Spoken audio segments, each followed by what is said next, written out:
Hello friends, welcome to Usha's kitchen. இன்றைக்கி நாம் restaurant ஸ்டைலில் மட்டன் கிரேவி எப்படி செய்யுதுன்னு பார்க்கலாம் வாங்க. அதுக்கு நாம் 1/2 கிலோ மட்டனை நல்லா க்ளீன் பண்ணி எடுத்துக்கலாம். 1 கிளாஸ் தண்ணி ஊற்றி 1 ஸ்பூன் உப்பு, 1 சிட்டிகை மஞ்சள் தூள் சேர்த்து 8 விசில் விட்டு எடுத்துக்கலாம். அரைக்கிறதுக்காக 1 ஸ்பூன் எண்ணெயில் 2 ஸ்பூன் தனியா, பட்டை, சோம்பு, மிளகு 1/2 ஸ்பூன் எல்லாம் சேர்த்து நல்லா வறுத்து எடுத்துக்கலாம். 2 பிரியாணி இலை சேர்த்துக்கலாம். 4-5 காஞ்ச மிளகா, 1 துண்டு இஞ்சி, 1 பூண்டு சேர்த்துக்கலாம். 2 வெங்காயம், 1 துண்டு தேங்காய், சின்ன தக்காளி 1,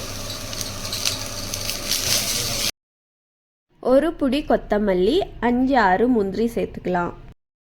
எல்லாம் நல்லா வறுந்ததுக்கப்புறமா ஆஃப் பண்ணி ஆற வச்சு அரைச்சி எடுத்துக்கலாம்.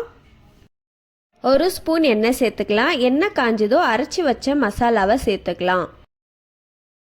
தேவைக்கேற்ப உப்பு சேர்த்துக்கோங்க. 1 ஸ்பூன் உப்பு சேர்த்துருக்கோம்.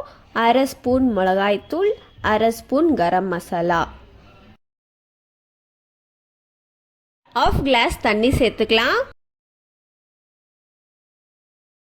8 விசில் விட்டு வேக வச்சு எடுத்தாச்சு. இப்போ நம்ம இதை சேர்த்துக்கலாம்.